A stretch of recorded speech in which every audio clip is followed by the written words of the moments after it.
What's good, y'all? It's that boy, Easy Millions, and I'm your host of that boy, ETV. You already know, man, we are back on FragPunk, and I told you, I got something special for y'all today as we're picking the mind of a master. As my boy, the only Rainer, decided to go ahead and stop through and drop some knowledge for us on in regards to gameplay, the guns, lancers, metas, all of that, man. So I got a nice little interview for you guys. So afterwards, let me know down in them comments how y'all feel, and who knows, maybe we even get in a part 2, baby. But as always, please like, comment, subscribe, follow, share, become a supporter, and catch me streaming on Facebook Gaming and Twitch at that boy ETV. Now, let's get into this interview, baby. All right, man, go ahead and introduce yourself for me, man. Hi, my name is the only Rita. Some just call me Rita, some call me Rentaro. Any of it works. Okay. And let me know, what rank are you on the leaderboards there? What number are you? Currently Masters. Currently Masters? 2 on the leaderboards. I am currently number 800. I was Masters 1 earlier, but it's been a bit of a rough day today. But, it just means like sometimes, so. Yeah, we always got them days. We all know how that goes, man. So, we want to come here today, so we're going to pick your brain as one of the top players in the game. And just got a couple questions for you, so we're going to go ahead and start, man. So the first one is, what advice do you have for a lot of these players that are still trying to climb through the ranks and then kind of find themselves stuck? Well, with FragPunk specifically, it's very unique in the sense that you have shard cards. So knowing what specific cards do and how they work around your team and specific characters and on the maps is really important. Okay. Obviously, once you hit Diamond, works is the card, and so having a card, what they're doing is really, otherwise you cards to the enemy team. It's quite important. Outside of the shard themselves, you have your basic gameplay mechanics like your aim and game sense, which are quite vital. But aim pretty much will only get you like so far. Once you get like Diamond Masters, you need to start learning the maps and strategies. Okay, so when you mean by maps and strategies, you mean like what angles to take, what angles are probably already pre-aimed, things like that? There's a lot of every map has like unique angles and stuff that people will use to gain an advantage and stuff. Okay. So you have like Tundra, for instance. There's a couple nitro spots in Tundra which can catch attackers or defenders off guard with like nitro walls and stuff. So it's really important that you know about them and know what to look for. Okay, yeah, because I've definitely seen some plays with nitros, putting up their walls and then being in some weird angle and you don't even look up there and stuff like that, man. yeah, You know what I mean? nitros are really funny like that. Any other little piece of advice you got? Practice is always one thing. I would always recommend warming up and stuff in standard, and then try to warm up your aim, and then go into ranked. Try not to get too tilted. I have a history of getting too tilted, and that's not good. Okay. So, yeah, you gotta keep it cool out keeping there, a level right? head is keeping a level head is so much a better idea, because if you get too tilted, you kind of lose sense of what you're doing yourself. So. Okay, cool. Now, let's go ahead and move on to the next question I got for you. So, snipers have been a really big issue in the community and with a lot of players. Now, they did recently make some changes in the patch notes. But what are your overall thoughts on the changes recently to them and snipers as a whole in the game? So, talking about snipers, I'm going to go back to last season for this question. Last season, they were, in my opinion, I thought they were perfect. I thought they were balanced. They could one-hit to the headshot, they could one-hit at 17 meters or below. And that was the Resolver and the High Life. At the moment, they got buffed this season, so the Resolver is 23 meters or above. Especially in these high they've become quite a crutch, the Resolver specifically, for people just running around and one-tapping you. It's really, really annoying. Characters like Dex and like flank characters like Dex and Corona and stuff are like really good for it. If you're really good with the sniper, they're so incredible for it right now, and it's really frustrating to deal with. I bet, man. I know. My personal, keep going. Oh, sorry. My personal opinion on the what I think they should do with it is either reduce the range of it, or the sprint of fire time or the ADS speed needs to be reduced, because it could be either or from those, but one of them needs to be touched to make them a bit more balanced. Okay. Now I've seen some people say things like adding flinch and idle sway. What do you say to things like that? I think if you're adding flinch and idle sway to the snipers, you have to do it to every other gun, otherwise it's not fair. Okay. Now another thing I've seen that the community is saying is limiting the amount of snipers per team. Like only one or two people per team can grab them. How do you feel about that? I think with the way the loadout system works in this game, I think it would be a bit difficult to work around because you have some people who will play like, well, I ran into a lot of people who play Hollow Point who has a Mm-hmm. railgun but will still run a sniper, which to me is confusing because I don't see the value in it. Yeah, I agree with you, man. If you already have one, I don't see what the But point of each bringing to one. their own, I guess. I Yeah, mean, exactly. if it works for you, it works for you. But it's the case of situations like that where if you limit the amount of them you can have on a team, Mm-hmm. like per game, then it can kind of cause some issues for people who are playing like Dex, for instance, who could be good with it and just not get value for it because you've got a Hollow Point who is just using it for no reason at all. So Oh, yeah, I could definitely see that. Okay. So once again, snipers is a thing. I'm pretty sure they're gonna still keep adjusting them as the game goes on, but we'll see how that goes, man. Now, next question I got for you is gonna be, what are some common mistakes that you see players making in the lower ranks and I guess public matches? If as I'm assuming you play those as well, but what are the most common mistakes that you see people making?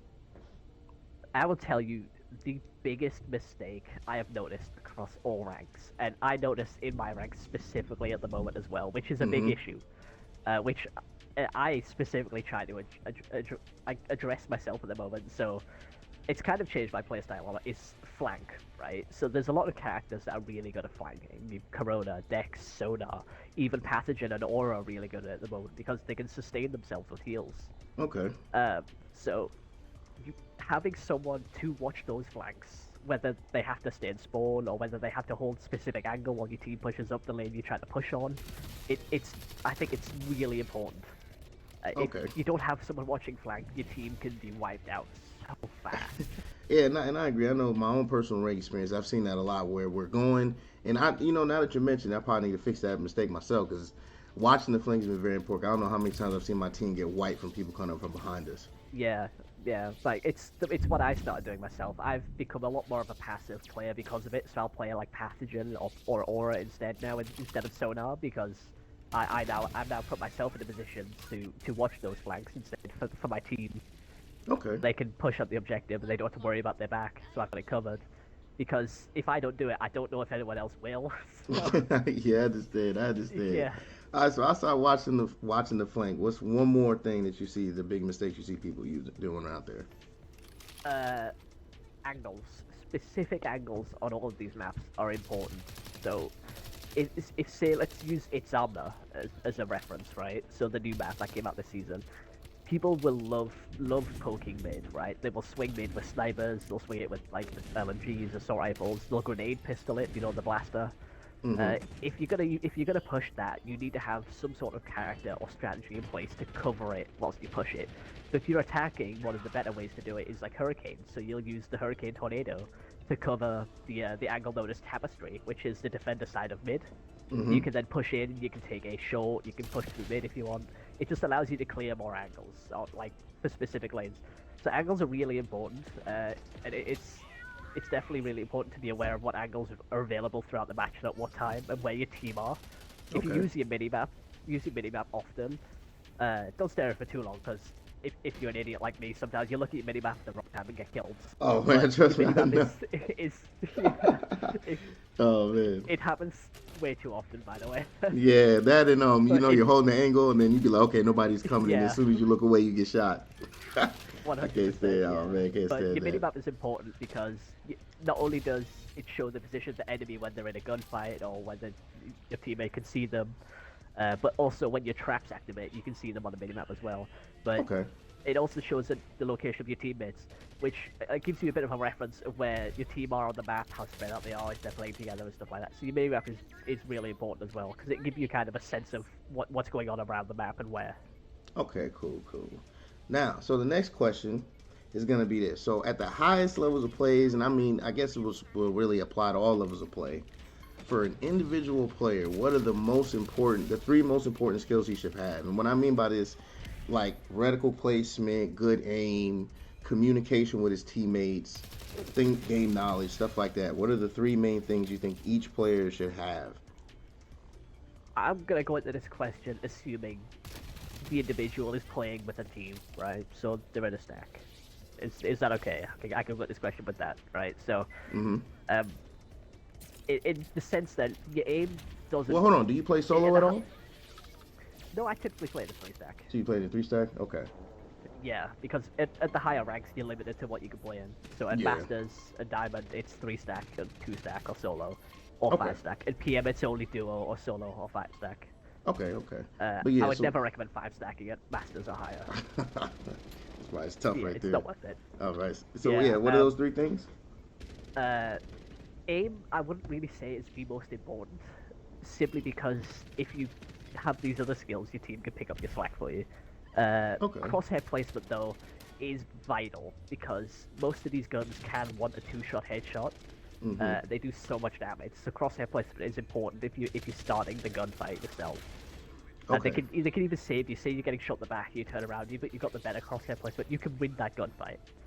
Yeah. Game sense is important. It's important you know what's going on around the map, where and what period of the how far in and around you are, because if you're on a site, nothing's happened for like say 45 seconds, but Mm-hmm. if you're defending, and you don't hear anything, you've got no info, and you're not thinking about rotating to another site or taking a different angle.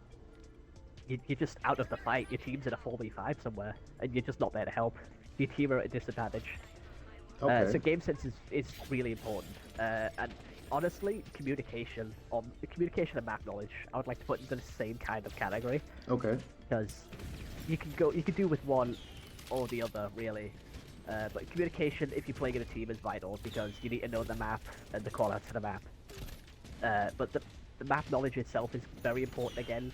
Going back to these angles, there are sort of sneaky angles that Nitros can use, and I'm calling out Nitro a lot because Nitro man. is stupid for it. But Yeah, there's a man. lot of sneaky angles people can use, like even just melee jump ups. On Black Market, there's one in mid for defenders. You can jump up onto a sign, which you can watch mid, you can watch A, you can watch container room, just from one angle. And it's a head glitch as well, so it's really, really hard to deal with if you don't know what you're looking for. We did discover a couple of weeks ago a way to counter that angle from the attacker side spawn. So, All right. Cool. but it's again map knowledge because some of these angles are really obtuse and can be really hard to deal with. Got you.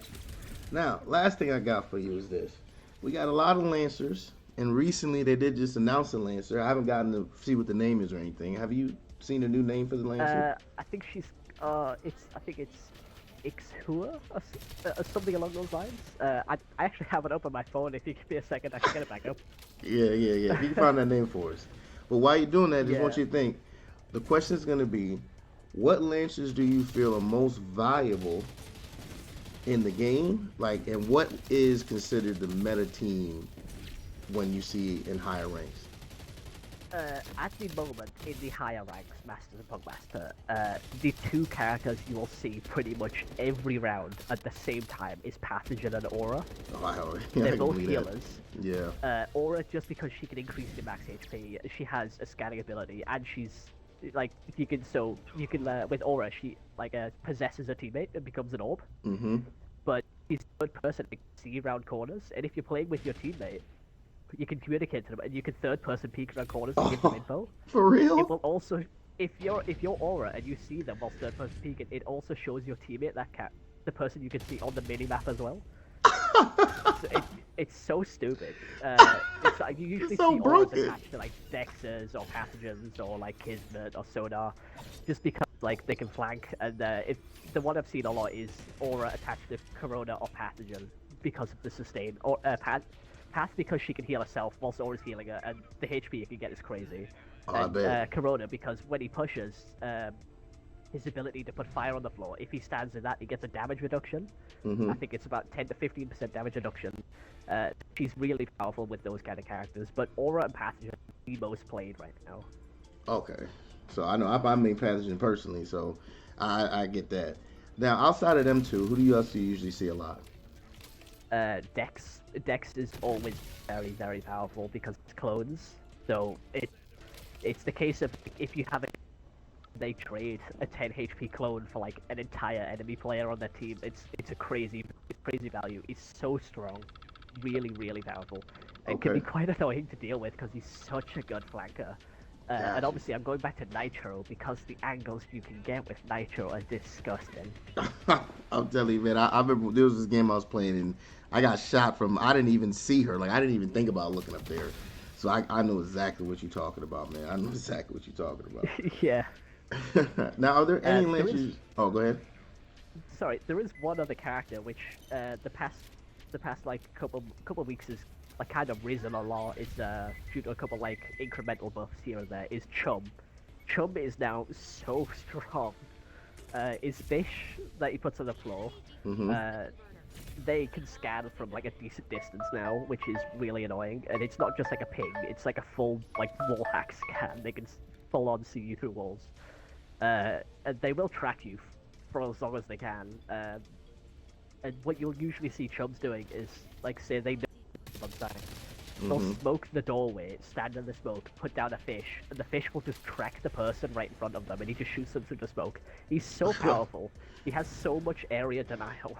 Yeah, and I've been seeing a lot of people in the community talk about getting him nerfed and things of that nature. Like I've seen a lot of people say they want I his. just think his fish needs to be nerfed. Like the range they can scan from, personally, I think is a bit of an issue. Yeah, yeah, I agree with that. But the one thing I've seen is people saying that they want his things to disappear when he dies. But I'm like, you can't do that because if you do it for him, you gotta do it for everybody else. So That'll kind of remove the whole identity of Chum for being like an area control kind of character. yeah, exactly. So I wouldn't worry about that. But you know, Uh, hey, I'm glad that you came and allowed us to pick your brain. So real quick before we get out of here, right? I want you to go ahead and give your final thoughts on the game, where you think it's going, and go ahead and give yourself a shout out. Let us know socials where people could find you, or where people could watch your stream if you have that. You all right? well, social wise, I don't really use socials, so Okay, no I worries. play on Xbox. That's it. You Okay. have my gamer tag there. If anyone wants to add me to play, that's Yeah, perfectly fine. and I'll have his gamer tag on the Uh, stream for you, so don't worry about it. yeah, the state of the game, I think it's improving. I think Mm-hmm. there's a couple little issues they could work with here and there, obviously, and the resolver and stuff like that. Obviously, they're aware of a lot on Discord, in their official Discord. They receive a lot of feedback and work with the community. Yeah, so I think that's really good as like a developer of a game like this. Okay, man. Sounds good. Sounds good.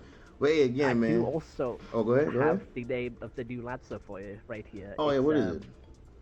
It's Ixchel. I think it's Ixchel? called. I don't know how to pronounce it, but it's like Ixchel, and she looks kind of cool. She throws like a spear that looks to have some sort of like a kind of like a pulling ability to pull people into a certain area. Hmm. She looks kind of cool.